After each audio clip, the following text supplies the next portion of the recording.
Hello Zofa Channel ungen ulanaw ko mapeo napit kana lungdam channel nonget sak manuna tuni ya Dr. Khai to haulimna abanzam ni na tutung pen education pinyai to kisai ya pana akan sunga zo sa asin sa kampitak omena den mai na kana ki hau tiang ina Boylen man bek zong nam sagi nam yen bang nga he na Dr. Boy zong thum bang nga he mi long du thoi ma le mi lam dang ma he na Dr. Boy teng bang zong thei nom hang ina koi teng panena bang teng nga hiam sin kul mo akele pa toy na ki pia mo chia ki pan koi teng bang lam bang lam pan nga chi kong to chiang ina ban som on ro tiang na zong BA boy zong ngai BSc zong ngai MA zong ngai MSc zong ngai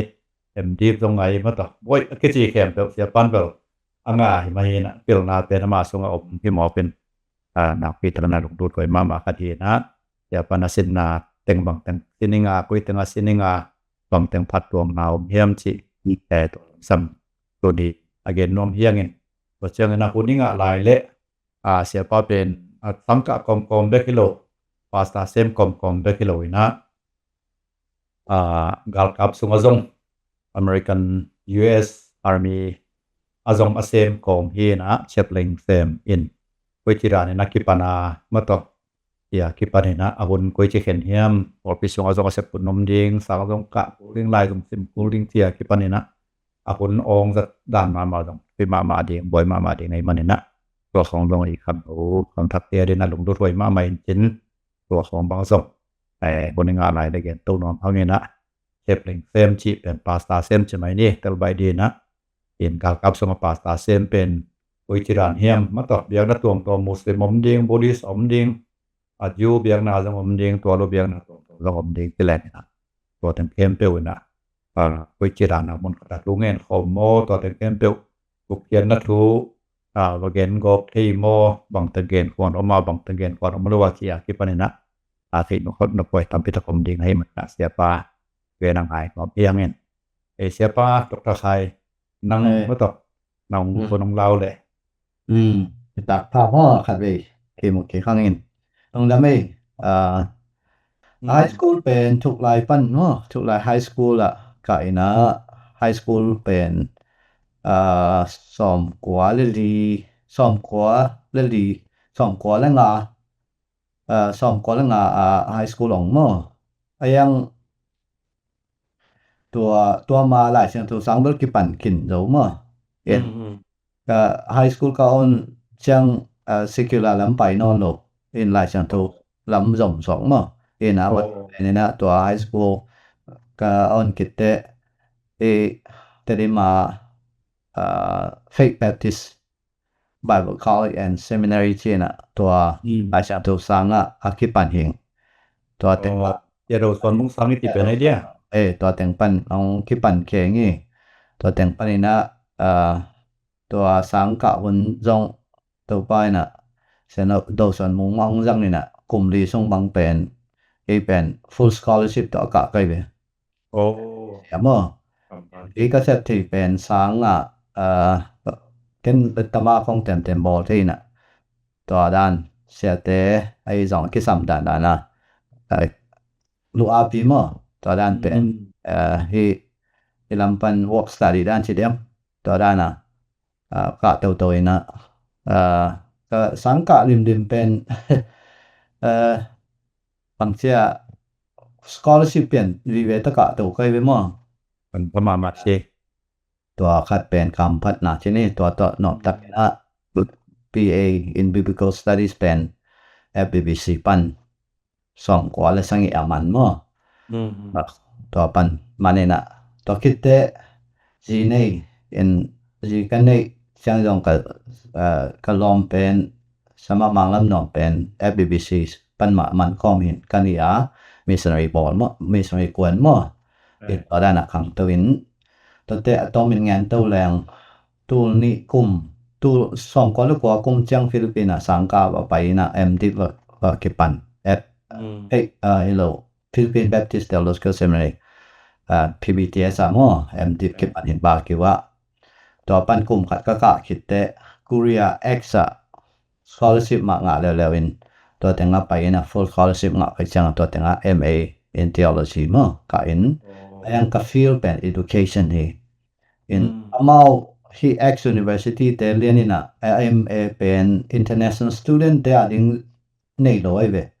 ayanga hi Korea ngam mi te ading bel offer mo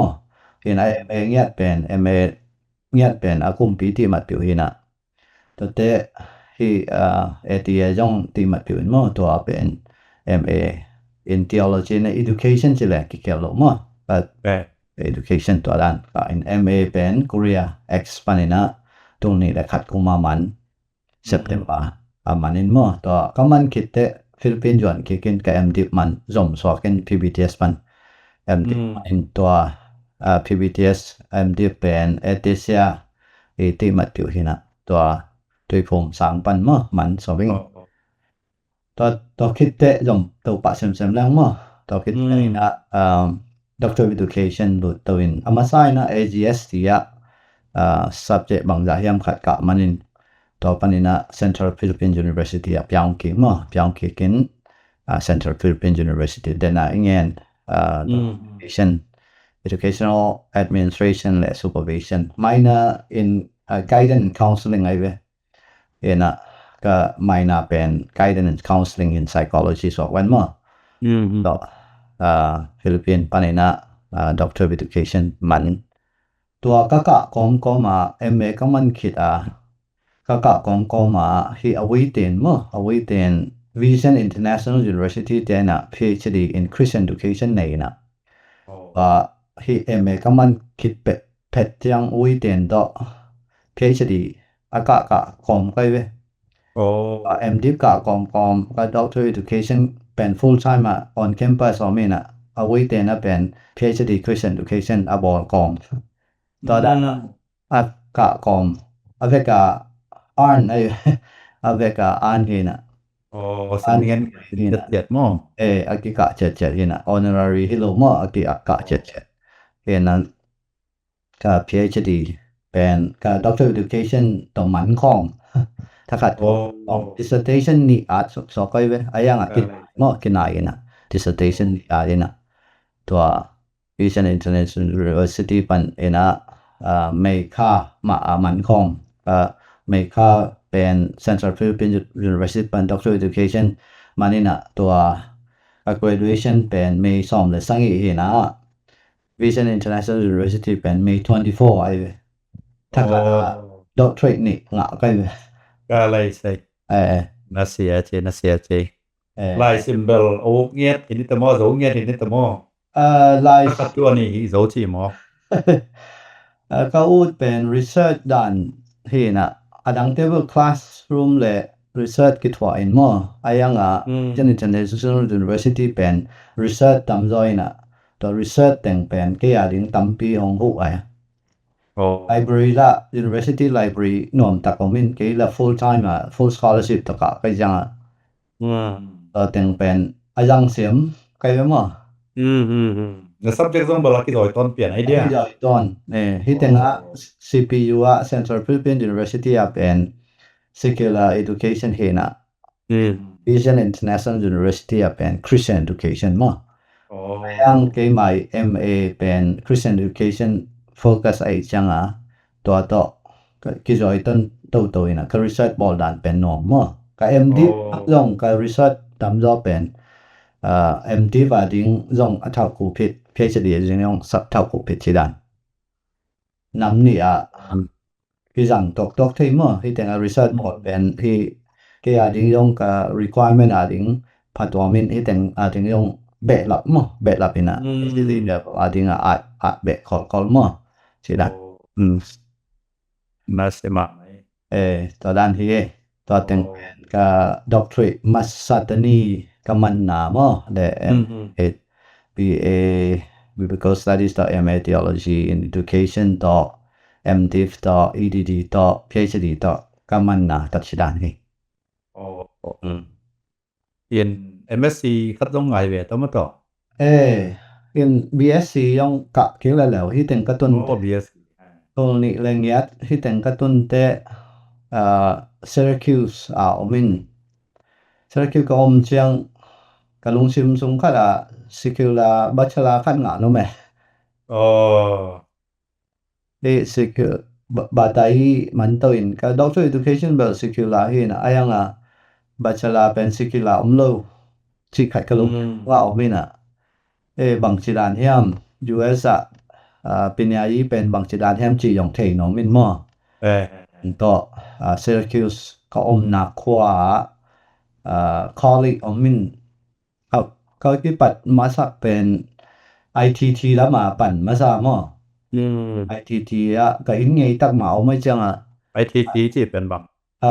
ITT Technology Institute ไอ้เว้มอคอมพิวเตอร์focus ดิ้งที่ปั่นพอเลย IT ลำNew York State สมมNew York State ทุก ITT Institute เป็นอมนอนเลยเว้สักมออินมอกเอามินตัวก็เซลเลยก็ high school ก่อนกับ high school มาตรู้เลยตรงตัว high school มาตรู้อินตัวบ้านเนี่ยมีเส้นองเปียนะตัว computer networking ของอาสินแกมันยังไงเปล่ามาอาสินนี่นะตัว mathematics ของสินตัวจังลุงรู้เลยเต็กๆของลุงว่าเต็กๆสังก็ลุงรู้เลยเต็กๆน่ะตัวปันตัวสร้างคอร์สตักๆอันรู้นี่ไงสิITT ปันก็รับสร้างเครดิตถึงโต10 ตัวนี้เป็นที่งากับลำกับลุงรู้เทนะตัวปันของที่ปันตัว college คัดเป็น Columbia College Missouri ลำปันColumbia College คัดเป็นตัว branch campus ของจงไอ้เว้ยเป็น Air Force Base ของจงนี่นะตัวก็ classroom ก็ไปแต่ Air Force Base ไปตันก็จังclassroom เป็นตัวแต่งอมินะตัวก็ class ตัวแต่งBachelor of Science กะดิ้ง Criminal Justice กะดิ้งที่ก็ interest แค่แล้วแค่แล้วนะ Criminal Justice กะดิ้งที่นะตัวเมียตัวกะเตColumbia College เตอี campus ส่งกลูดเสียละงากับชาเป็นเตป้องโมเดลินตัวน้อยน่ะชาเป็นลุงรู้สักตัวกะของกอมินอายังก็ลงซิมค่ะโอเคที่ Columbia College เป็น Christian College มาเฮนะอายังมาอุตักเป็น State University รู้โนแม่ตัวปัน Columbia College เป็นตัวอะไรล่ะ10 แล้วนะตัวแต่งEmpire State College ตัวนั้นมั้ง Empire State College คือ State University of New York system มั้งก็เป็นกูมานะกว่ามาเอาไม่จังตัวแต่งก็ไปกงเทนพาร์ทเดียมก็จีแหละตัวแต่งของ evaluation ของบอลเตะเทมคัดเบลซับยันหลักเบดิ้งคูลชินตัวแต่งละเบะมั้งมันEmpire State College เตะ State University of New York เตะBachelor of Science program ของลูกสักตัวเจียงแล้วเป็นก็ Criminal Justice ลำไปโน่นเลยนะ Healthcare ลำตรงแล้วล่ะ Healthcare ลำแล้วตัวแต่งต่อ Bachelor of Science เป็น2015นะมันไกลไปBSc in healthcare สิแหละไปดังลำสังเกตHealthcare เป็นไปที่ดังHealthcare เป็น Healthcare Administration Hospital Assembly ไกลไปยังแซมกะโหลกเป็นแซมเซลนอนโลกก็แต่งต่อตัวกระสังมันมาเดียวที่ Syracuse กันเสพนาปันที่เมลเลนตุปอดปีน่ะน้องจะรูพหมอจีนตัวนี้สองนี้เบจังจะสุขจังกระซับเจปอดขัดมันนายเล่าเดวินอายังตัวแต่งเป็นงามละปันบอลสักเทมสักเทนตัวแต่งต่อที่เมลเลนตุเมลเลนก็ตัวนี้เลยซ้อมแรงสังมันเป็น January ปอลมันนี่น่ะ graduation เบอร์จูนเข้าก็สักกินอายังตัวเมค่ากับยังสุเรียนเตะ University of Maryland global campus in East University Maryland อ่ะ Master of Science เสร็จแล้วแล้ว Oh. เสร็จปะแล้วนะ Master of Science in Non-Profit and Association Management ก็ Oh. In ตัวนะสังกะสุงเป็นปอลเปียนรูดมาไอเดียตัวเป็นนังพลมาเสมนาเสมคอมโมกุจิรานะ Syracuse Liable ลงke sang like Burmese Bible School เป็นเกันมาไกอินปอลเปียซีซั่นปาสะแซมOh,เสม คอมมากะไอเนี่ยแต่กาบยงคิปันกินตัวนี้แหละซ้อมแล้วคัดปันกิน Oh. กาบยงแซมคอมแต่ปอลเปียแซมคอมสาวกะคอมตัวด้านมาตัวลายตะกาคิปันกินตัวนั้น Oh, ตักจีมาต่อ นำ แล้วก็ที่แม่เล่นกระตุนจังยงตัวมาปอลเปียแซมก็ชาเป็นบ้างเป็นนี่ถึงปันเซอร์คิวก็ไปกี่กุลินก็ไปตาเตไหนงุกตาว่าฮอลโตกิก็วันโตกิตัวก็ควนโตกิก็มากระสังไว้ถึงบอลกองตอนนั้น Oh. ลายซิมและปิลนาซินเบลหนอมาสังเกต enjoy อย่างไหมจีมาต่อ สังกะสวยไหมก็เฮียมาชิกย โกเต้นอ่ะเจ้าเด็ดซาเรจีดันเปียนะ สวยใช่ สังกะpasien tu pa to he Master of Science ก็กะคิกไลama state scholarship of min ตัวแต่ Pell Grant จังอิน Oh, Pell Grant. Pell Grant จังเตะมาตัวจัง state New York เตะน่ะ state scholarship นี่มา Oh. ตอนนั้นก็บางจังไหนโดยแจไหนเว้ Oh. ตัวถึงต่อเกบางมาเลยบัดอมโลอ่ะ Master of Science มาแล้ว Oh. ว่าจัง Master of Science ก็กะแล้วจังเป็นงานกับเตะนะงานกับลำปันหม้อ GI Bill กิจนะหม้อ post I11 เป็นจังไกเว้ I11 จังอินะมา 50% เป็นองเปียกสักหม้อ 50% เปียกสักอินะตัวเตะ University of Maryland เตะนะงานกับเตะเป็นtuition ตอมสักร้อยตัวต่อก็ GI Bill 911 post 911 GI Bill ก็จะเตะama housing และ book allowance ออกมาเว้ตัวเต็งตัว tuition คิดจริงเราเต็งไปเจ้า Oh. จังอ่ะ pay off สงกาเลยใส่กระสังสุ่มเต็งเป็นเลยบัดอำโลอ่ะคิด pay off เจ้าแหละ That's it. ตัวเกเลยหำที่มีสังกะก็เลยไกนะอันดอลาตุลเข้ามาตุลจาเลยบางผู้สวบวยแวนเลยบันลงนี่เราขั้นตอนว่าตัวกับ Bachelor Science กะนะจงเป็นกิคาวาโม scholarship มาแต่ที่ Master Science เป็น scholarship มาที่ยังไงเวมอ GI ต่อเปลี่ยนไกเตมอต่อเป็น2000ต่อเทมมาบอลโตดำมาบอลโตอินะพักสเวเวจังมอBachelor Science ไอ้Master Science จงเป็นนั่นละบัดตวนเลยบัดตวนเลยนะจำเตตาจำเตตาที่แบบจงพ่อหมอตีมานาละฮีตัวเจ้านั้นไอ้สุดนักวักเป็น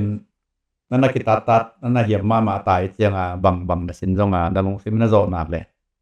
ไอ้ที่ไม่ตามอ๋อินควนปีเตนบังก็มาโซไซกะเป็นกะเลยกะโดลำยองเทเลยมาอินน้อยหลายออลบอลก็เจ้ามาหลายบอลเดนินอยู่อีตละอมเจลินนะเสพเป็นตอนนั้นที่เจลินจังก็ด้วยนายตักจังกะยินบังเทปะเนี่ย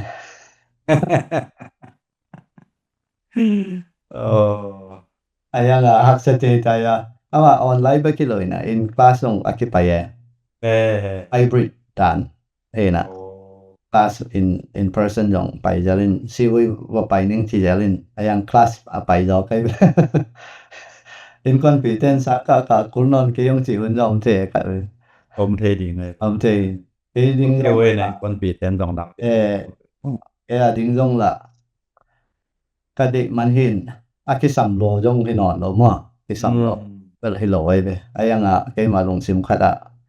cái Master Science man cái tệ Master Science dòng man nôm chỉ đàn cả cái lồng sim ống bông hin mà ต่อการเจียมเป็นตุนี่และซ่อมและงาก็คิปัดเป็นตุนี่และซ่อมนี่และทุมามันปานนี้ แทบแต่มาไปโตๆมั้ออ้าย ตามตุนสอกหมอกเช่นน่ะ เปเปลมาเจ ตรงนำเปลมาให้เป็นไงแล้วมาแบบหนังจะไว้ตำงะและอสินนะตาวใจปีดิงตรงไอ้มีส่งกอลมีส่งตะเกขาดมาใหม่นะผมเองไงไอ้ US กำส่งมาไอ้บางนัดมีส่งแรงเกขาดที่นะผมเองไง 咯你讲咯แต่จังก็บางคนถึงสังกะมันเฮียบางทีแซ่แหละเอาไปจังที่ตัวเลยจังมั้อเอาไปน่ะเดี๋ยวอย่าไปเลยจัง ในลังในคัดหลายสิ่งนี้ก็ต้องรักษากิสมา เอาเปิดจิตใจตายอีตาเจียมาอีสามไปไม่เปิดไปเกมาไปเกมาอีลากเสียงเปิดบางเสียอะไรเยาวดิตกบางไอ้ยังมั้อตับเปิดไปเปิดดูบางสักไอ้ เป็นรถเห็นรถดิเห็นลงดำมังเสียตัวเป็นไงตัวกิไซ education ตัวกิไซตำปีตักนังปดคากนาและนังเส้นนาดาเฮาเห็นลงดำเป้ามาเฮาเห็นบางน่ะทางาเป้ามาอย่างเงี้ยนะhe channel เป็นกับ business ปนากับสปอนเซอร์ฮีที่เสียเดี๋ยวนี้นะInfinite Dreamland LLC จีนะbusiness ขัดเลยตั้งตัวกิไซอเมริกากันนะปัดขัดอมินะตัวตรงต้นนี่นะ he channel ที่ปันเฮียงนี่นะ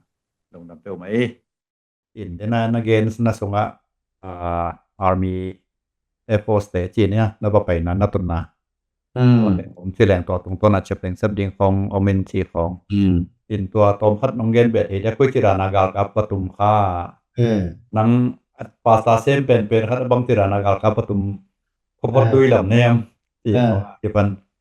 อินตัวกาลกับสมนุนตากสิให้ส่งกับเล่นเป็นบังเป็นเซมหมอคุยมมาตบที่เขาต้องที่ตำพิธผมดิงเกยบังนที่คอลโลเวกไว้ก็แต่ต้องแกนที่แหละthen akangen Syracuse Air Force Base Columbia College กะเซลเตตัวกับเตนักเสพด่านครับเป็นกลุงโลทินตัว recruiter เฮาปีrecruiter เฮาเป็น chaplain ไอ้กับที่จงบังสิโลที่ทำสิกะดเตอามาไว้นะองแงนี่นะenlisted นะกะเนปันปัดนบเลที่ถึงจงอมที่สิมอตัวจังchaplain recruiter เป็นอตัวมหิน chaplain recruiter เป็นที่ North East บังเป็นแม่เล่นๆอมไม่เวแต่ Texas ลำจิหลานมั่วมุนตำเปียอมโล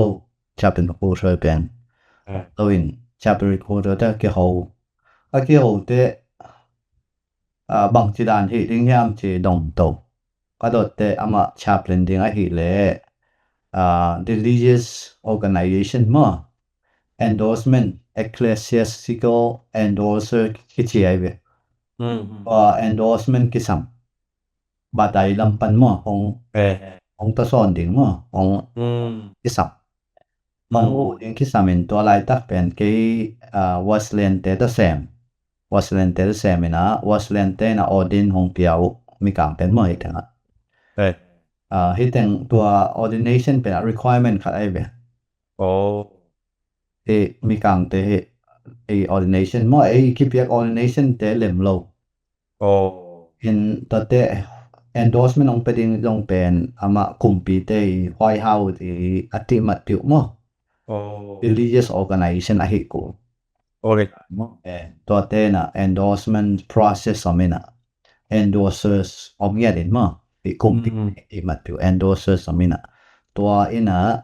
endorsement process ของบอร์ดตัวเป็นเดนะปิญญาอีลัมเบลเป่านอนโลมั่วไอ้ยังMaster และ MDiv เป็น MA และ MPhD เป็นอาเซียปันไอ้จังต่อเป็น US Accredited Degree ต่อ Equivalent กูเลยUS ที่มัดผิวสังเป็นอัตุปิดนามDepartment of Education ไอ้license ตัวไอ้เลย ATS ไอ้เกเลย ABHE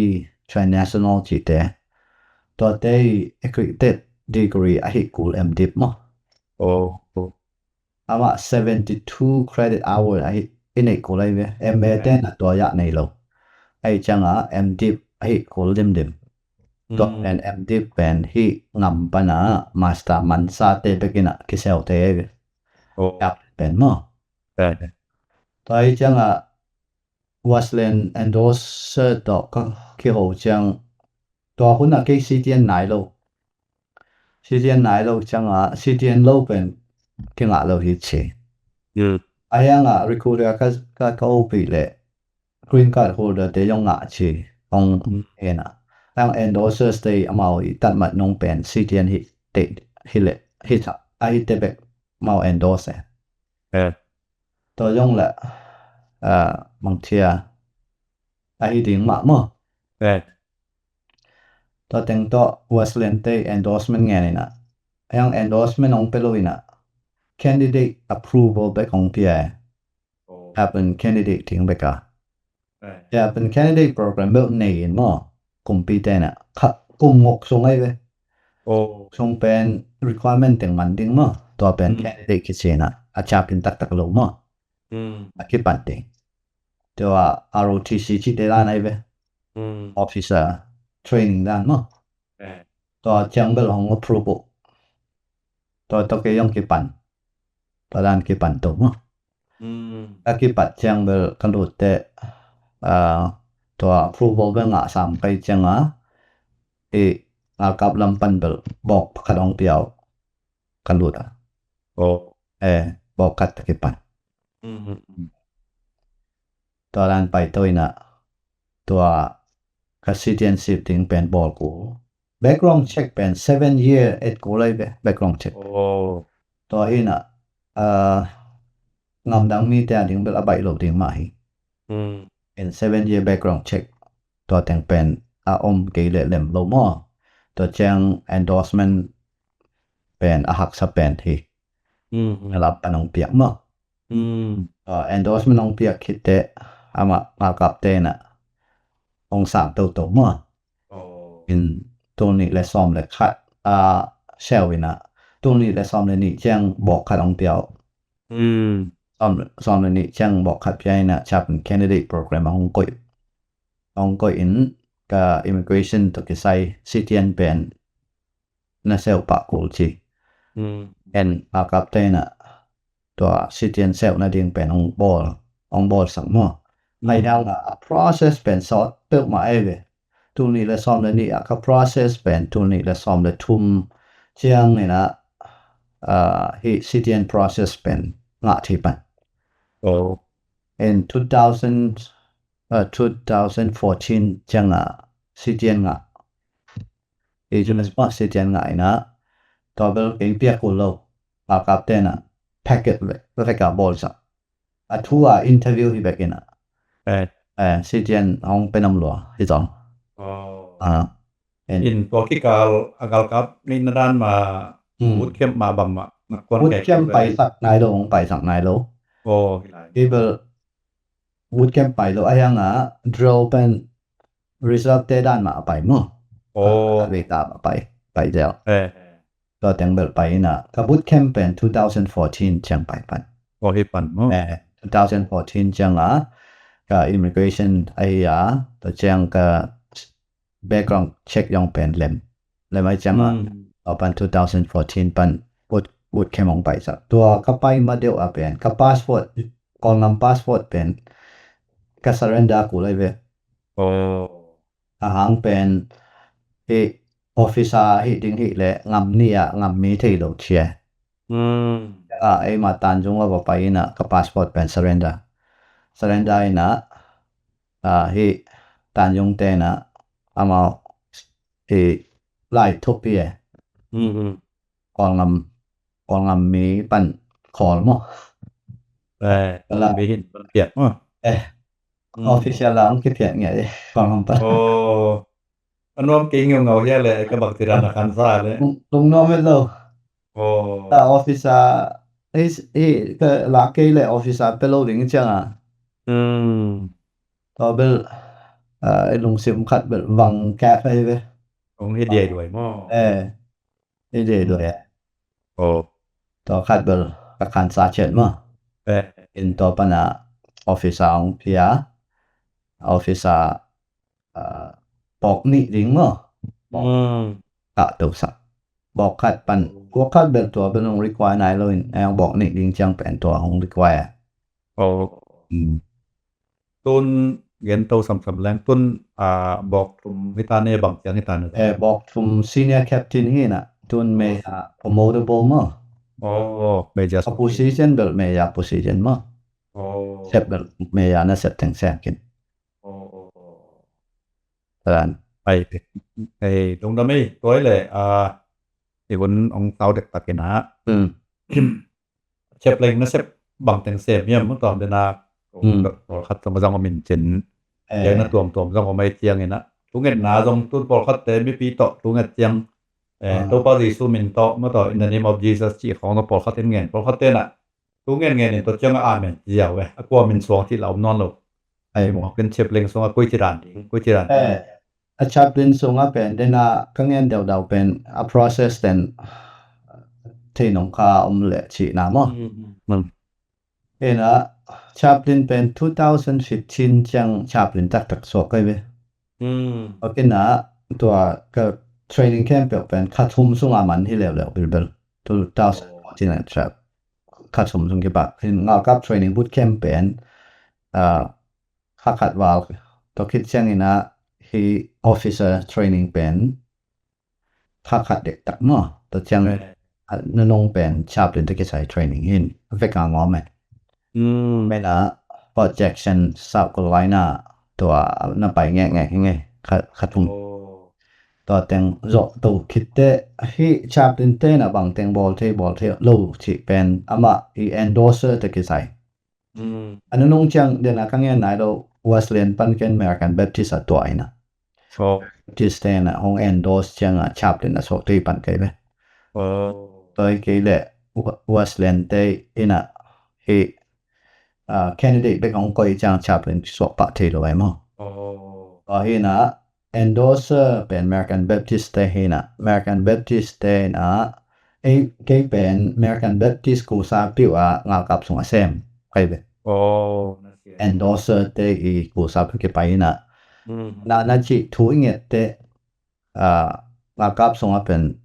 I will pray in my own tradition อิจิเลย in Jesus name กี่อย่างเตตัวเกยเลย in his name ที่ของกี่อย่างเนาะin your holy name ที่ของกี่อย่างแล้วนั่นน่ะมันมั่ว in Jesus name กี่อย่างลงมั่ว in his name in holy name ที่ของมั่วไอ้ยังตัวอิจัดที่ให้เลยทูอิงเงตมา I will pray in my own tradition ไอ้จิเลยไอ้เอาโดสเตกูซาปิวไอ้จังเอ็นตัวจังตัวขัดอันนี้น่าเป็นบางแห่งจิเลยเอาว่านุ่งนี่ดังบางอากิบอยมาเป็น same sex marriage จงอากิคนปิวหมอกให้จังมั่วไอ้ยังไอ้มา endorser กูซาปิวไอ้จังball ที่เราball ที่เตrefer ติงตัวนั้นคิดแต่อากิแต่งน้อง American Baptist เตนะ endorse โลไอ้จังAmerican Baptist เตนะ same sex marriage endorse โลไอ้จังendorse โลไอ้จังกันยัง ball ที่เราบอดคนน้ำเดียวว่าเกย์เป็น American Baptist กูซาปิวใครจังว่าตัวเป็นบ่าวอีกคนปิวจังแซมเทคนปิวโลเป็นแซมเทโลยังงากับลำปันเป็นมาที่ตอมอมินมอตัวแต่งเข้ม Supreme Court ปันพาสแต่งเป็นเขาเนี่ยที่ยองตัวโลไอ้นะ endorsers แต่นะคนปิวโลเป็นเขาบอลโลอิน refer คิดเนาะตัวนั้นแต่จังอินะ counseling เต็มเปิลบอลcounsel ball chaplain เป็น commander in advisement officer เลย internal advisor กี่ทีมั้งที่ commander เตนะ religious ตัวกี่ใส่ให้เลยบาตายตัวกี่ใส่ให้เลย chaplain นี่นะ advice กี่ปีแต่นายนะงาซิมโหลดิ้งที่ไอ้จงที่ตัวกี่ใส่นะ commander นะ decision ขัดบอลมา religious สุดดงปนินะ religious point of view มั้ง religious ลำปันเป็น chaplain นี่ทุนในเป็นไอ้เว้ย battalion ขัดไปผมแต่จังตัวมาบาง judge mo jek to min law to kisai hele ama hi jekin tawan la chaplain the ds to kisai teng vai pok la hi teni pen special advisor ai ve komendai โอ้ตัวเลยอาเชฟเลงคันเบกอมที่ฮีแหละตุนอเบกนะตวมแบกกรองตวมดิ้งที่แหละแบกกรองดังเต้เนี่ยเลยเมาเชฟเลนใน religious accommodation ที่อามินมัวตัว accommodation คัดเปียวอมเลยตัว chaplain ตุงอเบกาตุงอายังเงินแต่นั้นมุสลิมฮินดูดัง Catholic สองมัวตัว Jewish แต่เลยสองตัวแต่เป็นดัง chaplain เมาคิสับขัดเคนกบอลที่เกียเลยตัวเป็นเกมันกะทิrabbi มออิหมัมมอ chaplain ดังแต่โฮปีนตัวเป็น referring เมาแข่งปอกดิno chef no battalion อมโลหะอมโลหะอมโลหะก็ดีตัวดันตัวเจ้างินะที่memorandum เป็นมอที่ตามจอเป็นadvocate qui bol sakayได้มากับเตขัดเปียวๆนะป่วยนะขัดอมเตchaplain เกี่ยงตุงมาซาองตุงนะป่วยนะ advocate bol sakin chaplain ni recommendation ตุงตอนะ commander and decision board ปะนี่งั้นแต่นะcourt martial ดิงhi piala มักขัดเปียวอมเลยจ้ะมา chaplain เกี่ยงตุงมาซาก็เลยเสียตุนนังเชฟเลนจะแรงนี่นะกาลของบ่ของกวนกูเลยไปกาลซิมของนักกวนเงียมมาตอกกวนนักกูเลยนักกวนเงียมงานเรียนเบลซิมห้องกีดงมาตุนบังคูไอจงมาแอฟริกาไอจงไปถึงเป็นอามา voluntary หิน volunteer หินมา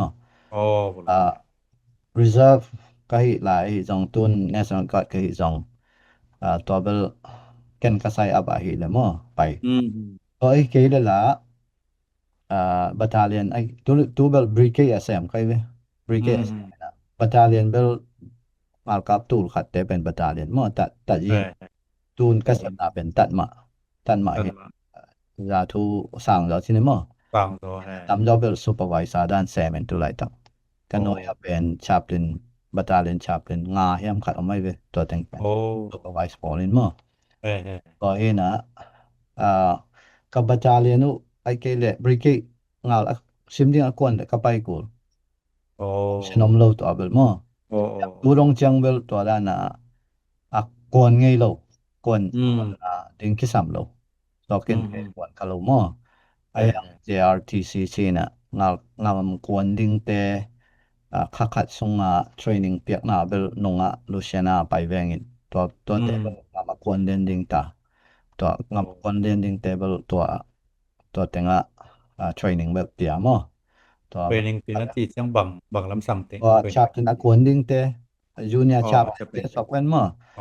เบล senior chaplain สอกใต้นะjunior chaplain เตงามกวนไปดิ้งเต็งเป็นบางทีบอลดิ้งจิเป็นอติสิฮิตแล้วเสียลำสอกใต้ไปมอเสียลำสอกใต้นะตัวเบลขัดนงลูเซียนาไปไกลตัวเบล active มาองตัวสักเห็นมอใช่ละตัวเลยกิดงมองเรื่องอะไรตรงมาหิลายเจียงที่นามันน่าสงบใช่ไหมนี่กาลกับเตจงกาลาดูกาลกวนเสียมังสงบจริงที่แหลงอาชีวุยของบางของเจ็บเล็งเตเต่าวันนี้อยากกลัวเตเต่าวันให้ดีไงจะเป็นตาวันแบ็คฮิโล in S1 แต่ที่เดียมาsection 1แต่เห็นอามาเบล admin อะไรนี่นะตัวเตนะ arrangement ball นี่นะตัวเชียงที่ gravesite ceremony ที่จงที่funeral service ball ที่จงอามาวิน arrangement ball in chaplain ตะกี้ทั่ว chaplain ที่ไปเอามินอามา ball ที่งอตัวนั้น ball ตามจอบ notification งามสีบางออกมาเลยงามสีเตะเขาบัตรเรียนปันให้เกลเบเกปันให้เลย notification เปียกอินกวนเปียกยังจัง chaplain ไปกูเลยเว้chaplain นี่นะเฮ้ยนัตโนนัตป้าเป็น จนต่างนาไปขี้มั้งต่อไปแต่ปาตะเกียงreporting เป็นที่อากับลำปันแต่ตะกิถวามั้งชาปลินไปมั้งมีสิคุยไอ้จงmemorial service ball สักไอ้จง grave site ceremony ball นะไอ้จงมั้งเป็น ball สักมีสิคุยแต่งมั้งบางแต่งแล้วโมปอยอย่าง ball สักแต่มั้งอากิแต่งแต่จงอากับแต่ยังตำมาแต่งสักแค่นี้แต่น่าจังจงเอา ball สักมั้งuniform แบบสิโกตัวจังมั้งอันนั้นบอกใช้ uniform ตาตัวสิโกลินตัว uniform เป็น ready ซะก็สิเสร็จเด่นก็เลยเว้ยตอนนั้นเด่นตัวสิเด่นไปก็มั้งตรงรถไฟเปียวไหมก็มังเลเซียที่กบนาเตจังนับเพเปียวไหมทางเปียวไหมองไงขังหนูขังพักกาลคาปตุมหนัวไม่จงมาเชิบเล็งมาจงเซมน้อมจงคดีสมัยนี้มาลำเจียงตัวเตี้ยดีนะอาเจียนเปียงนาไม่สุดเปียงนา advice เปียงนาต้องพันเกณฑ์สักเดียวCaptain สวกนมอามาก็ตุนเกบังเป็น Captain Career Course Senior Chaplain ที่น่ะเมียโกลิมเป็นก็เวกา recruiter ด้านสวกก็ว่า in Chaplain สวกนมเปียวๆ in พุงตรงโฮปีแล้วมั้งโฮปีก็พุงนัมเบอร์ยองเป็น443976159เห็นตรงโฮปีดิ้ง Chaplain ก้อยๆมั้ง US งำมุนขัดเปียวๆปันโฮปี in ตัวเกันใช้สักยาวดิ้งมั้งใช้สักยาวดิ้ง in recruiter ตัวใช้สักดิ้ง National Guard หลุดนมมั้งที่ regular หลุดนมมั้ง reserve หลุดนมมั้งbranch เป็น Air Force of Engine Army of Engine Navy of Engine มั้งตัวแต่ง of Engine ตัวแต่งแคมเปียวเป็นอามา Chaplain recruiter อเวกาเลยเนี่ยเลยเนี่ยนะตัวใช้สักดิ้งตัวทุกปีเป็น calling คิดซ้ำเพราะฉะนั้นถึงมาดานะมั้ง Chaplain ครับอยู่เป็น calling คิดเช่นอย่างตัวเจ้านี่นะอามาTom Pen University มันสาหิเลย Chaplain Candidate Program หลุดที่เป็น Master ก็มา Tuition Assistant จงปะดิไงเป็นชลาบ่อยเปียวมางาดิงเชียวอเมริกาเทปี Bachelor Degree คัดเปียวงาสาหิดิงตัวเป็น Chaplain Candidate Program หลุดที่ Master สาคัด Master ตุลาตักกะอติมัดอยู่เบกายมั้งyes ไอ้เกลTransnational Demo ไอ้เกล ABH Demo ตัวติมัดอยู่ Regional Accredited สังเตเบกินเซลเตตัวเป็นลงทุปีตัวบ้านทุปีมาเป็น endorser นะปอลปิวเป็นที่มีกลางปอลปีไอ้เกลไอ้คอลปอลปีเตตัวจะendorser ascent endorser level up ไปที่จะดึงเกี่ยวกับนายเราไอ้จังมีกลางปอลปีขัดเปียวๆตัวนั่นเชื่อมตั้งกูเองไอ้เกลนะปอลปิวเป็นมีกลางปอลปีเตหน่วยเอาพี่ดิตัวเด็ดเล็บอุนไอ้มีปอลปีตัมปีตักบังSouthern Baptist ต่อที่จอมเจริญSouthern Baptist น่ะendorsable ที่อยู่เดียSouthern Baptist endorsable ถึงให้แหละตุลาตักเป็น Member Baptist Churches USA ตุลาตักเกมา President Sam ใครเว้ยเป็น Baptist endorsement งะนมเตน่ะของโฮปิเลจินไม่ลำ MBC USA น่ะตัว Chaplain branch ของดิ่งเกมาจงคัดดิ่งอะไรดิ่งเป็นมั้งไอ้ตักตัวหิเล Southern Baptist ที่จอมเตน่ะของโฮปิเลจินกันใช้สักดิ่งอาจารย์ American Baptist ใช้แต่ยง American Baptist ยงเซมเว่ก็จังก็ยงใช้สักดิ่งตัวหิใช่ทุปีเนาะก็เสียเนี่ยลงจำก่อยๆนะลงจำมานี่ให้ใหม่ยี่เลยเสียลงดำเป้ามานี่หุ่นตำปีตักดีหุ่นองเปียเจนหุ่นเคนตันจินะนักพี่ไตอินนักิมนาตอลนะหุ่นนวายเตโตปานะทุพาจาตำปีตักในอินกวนนะปอลปีนะเสมนาทุพาตำปีตักปุงสับปุงเปียตาเห็นเอาอาเมนดำไม่ลงดำไม่เดนี่หมดเลยดำไม่ตัวปานทุพังไปเจ็ดแน่นอนอาเมน